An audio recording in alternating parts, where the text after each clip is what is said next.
Hi, everyone. I'm Christine Tulley, President and Executive Writing Coach at Defend, Publish, and Lead, and welcome to episode 277, an interview with Dr. Pat Goodson.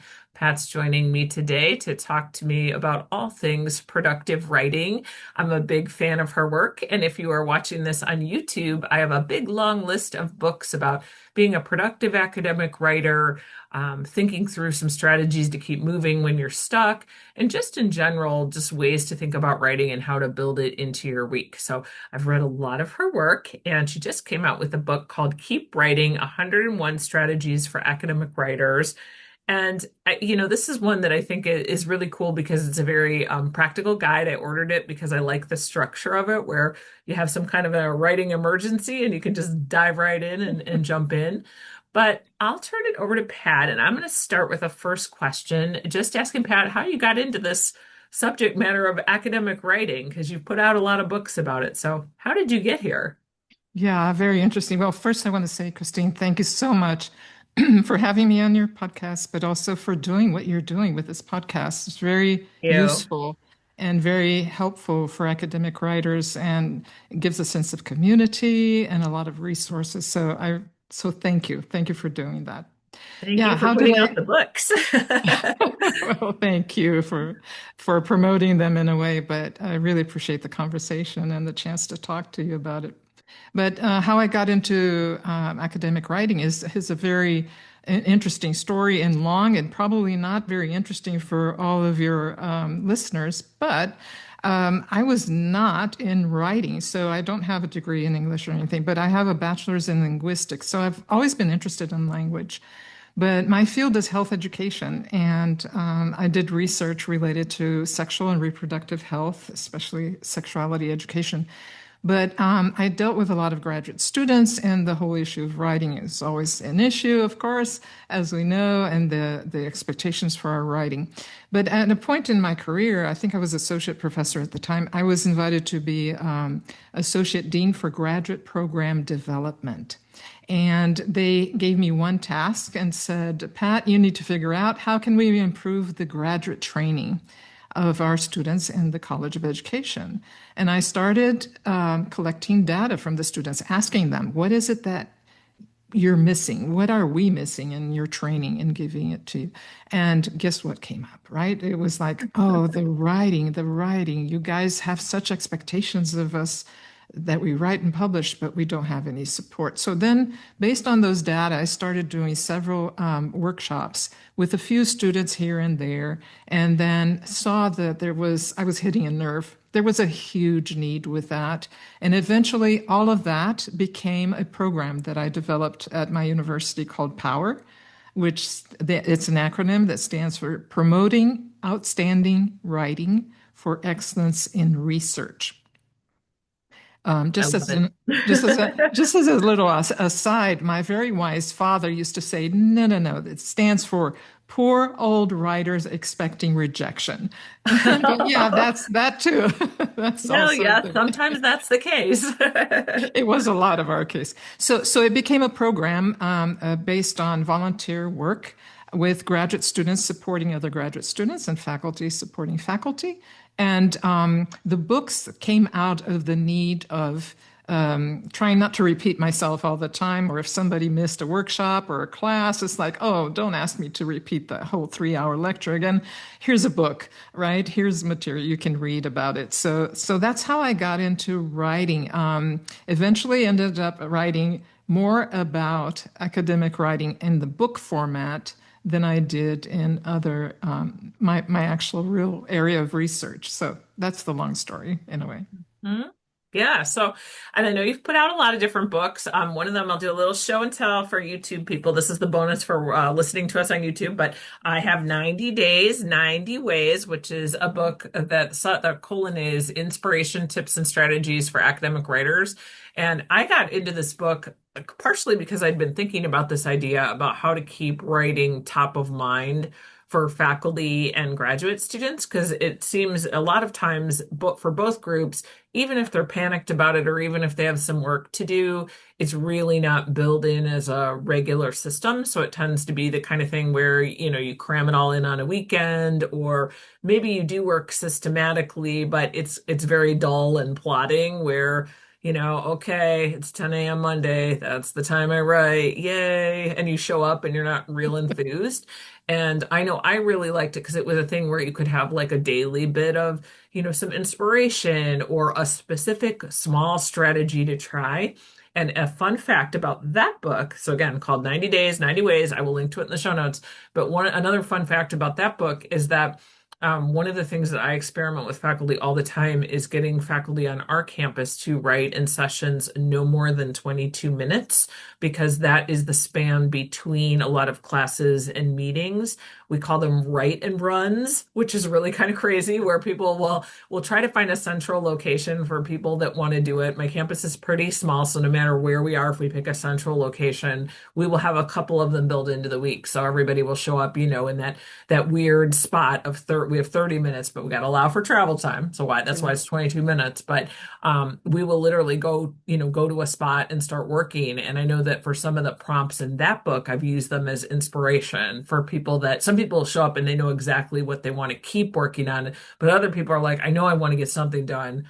I have no time. I don't know what to do. I'm about to go teach another, sophomore class. What do I do? They're great prompts in there. So very long aside, but big fan of that one. I had so much fun writing that one, and the feature I like on that one are the cartoons actually, and we got Yes, really great cartoons, and it's they're hard to so get funny. them. Yeah, I love them too. So yeah, thank you Yeah, for no, that. it's great. It's a great multimodal type of writing book. Yes, Not your yes, typical yes. guide. Yeah, and we added humor to it, right? So there Yes. one day a week, you'll find something to laugh about. Yes, I Yeah, did. Yeah, there's some yeah, funny things in there. yeah. But, working off of that kind of theme here, because you've written a lot of these academic writing, let's call them advice books or guide books, but for the listeners, pretty much everybody listening to this podcast either is a faculty writer or graduate student writer that wants to be a little bit more productive, or they're a faculty developer, department chair, doctoral supervisor trying to support productivity. So, what would be, let's say, three pieces of advice across all your works that you could say to writers that need to get more writing done? And this is also helpful, of course, for those that support them, because obviously they could think through some ways to do that. But what are three productivity tips? Anything you want? Instead of three, I'm going to distill it just to one, Oh, I because love it. the one that's really fundamental and can lead to 1,000 other things if you want to. But it's the idea of developing a system, Christine, Mhm. because everybody, and I kind of, that clicked for me only very late, even after I had actually started writing about this, it clicked very late, the notion that strategies or tools or hacks or suggestions or ways to do things in isolation don't do very much at all. But I learned that through observation. I would do my workshops and teach my academic writing course, and I would have students that would come back and say, "Oh, this was life changing and transforming, and look at my productivity is 10 times better, whatever." And then I would have other students that would come back to me and say, "Oh, I tried doing the logging every day. I tried writing 30 minutes every day. I tried this, and it didn't work." And I was scratching my head going, how come it works so well for some people and not very well for other people? And as I have started observing the people for whom it worked well, I started noticing that the people for whom it worked really well, what they were doing, Christine, was actually they were doing several things at the same time. And so they were putting in practice several of the elements that I was teaching in my courses as a system. So let's pause for a second and define what is a system. What's a system? Yep. Because it's a fancy word and we throw it around a lot, but what is it that we mean by it? So a system is a simple idea. It's a set, it's a group of things or elements that interact with each other toward a given purpose or towards a goal.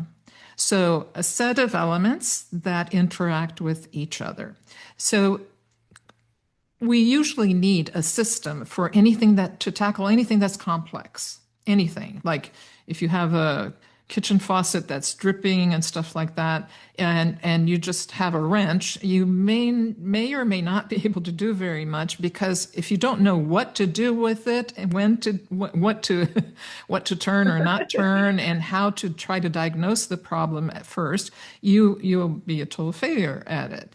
So just having tools or hacks or strategies alone and trying one strategy and dropping it and trying another strategy and saying it doesn't work, let me try something else, doesn't work. What I noticed was the people that were successful, they were putting things together. They were developing a system. They had elements and those elements were interacting with each other. So when I teach my workshops and even the upcoming institute I'll be doing for TAA, we talk about developing or refining our system. If we don't have one, we should develop one.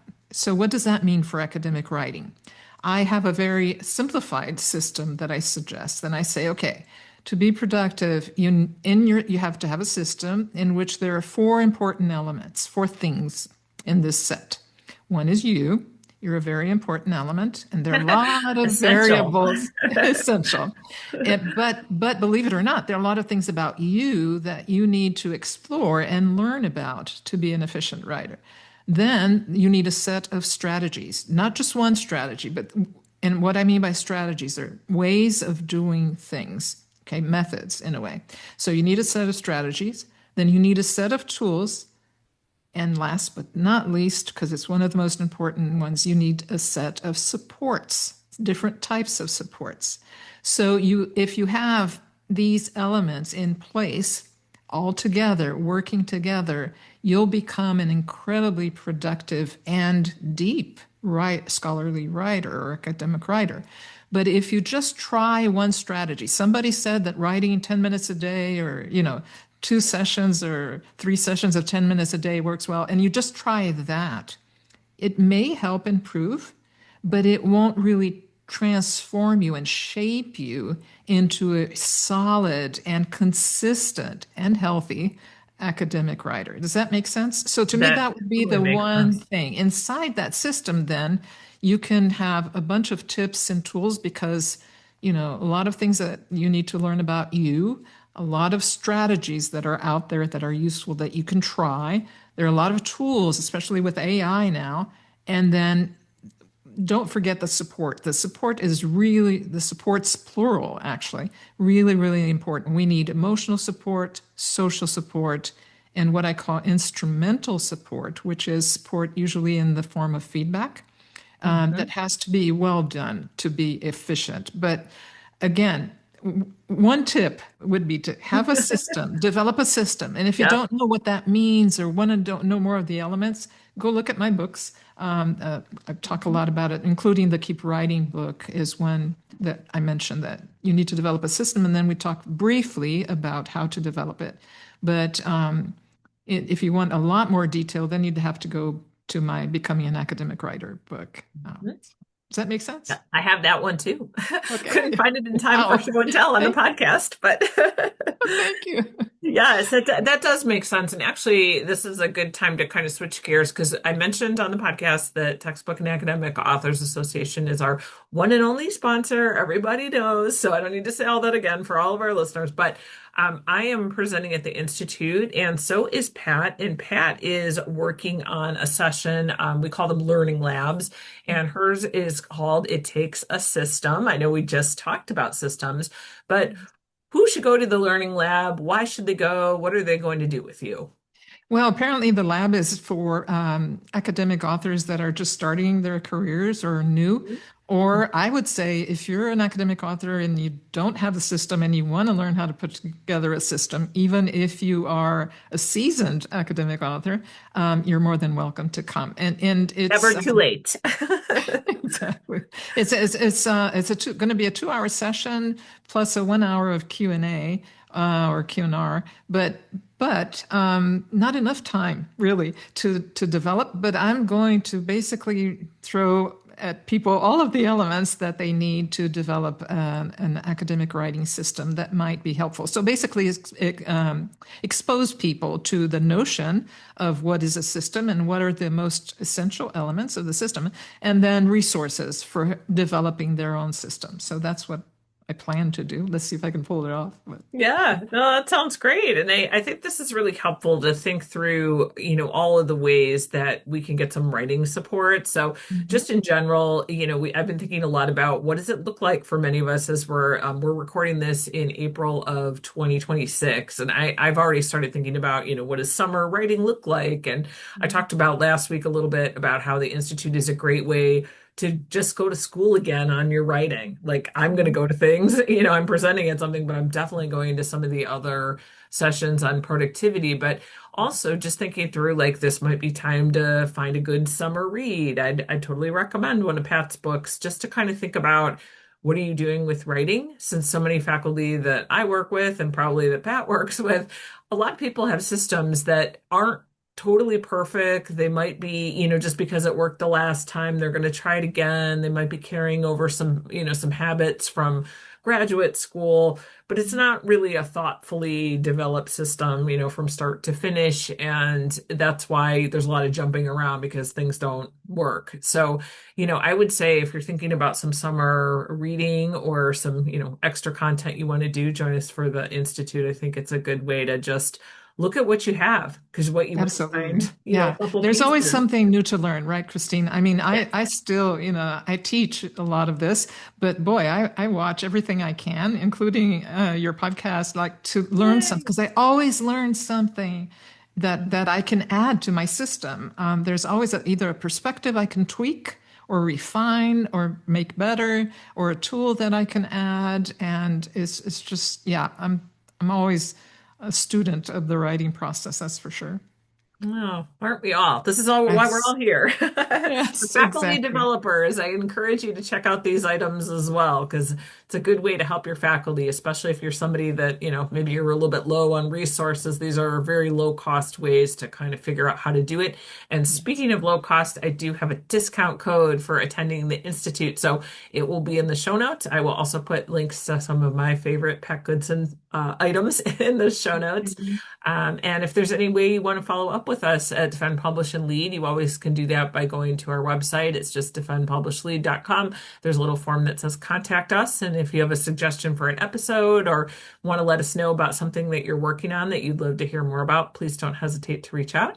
And I'd like to thank Pat for joining us today on our episode. Thank you. I really appreciate everything you're doing, and I hope all of your listeners get motivated to jumpstart their summer writing at least. I know this is a terrible time of the semester right now, kind of motivation kind of wanes. So get one of the books that Christine mentioned. It might actually get you propped up a little bit more motivated to write. So Get it you going. does help me even. I go back to my own books sometimes. That's the best. Yeah. All right, everybody. Happy Thanks, Christine. writing this week, and we will see you next week.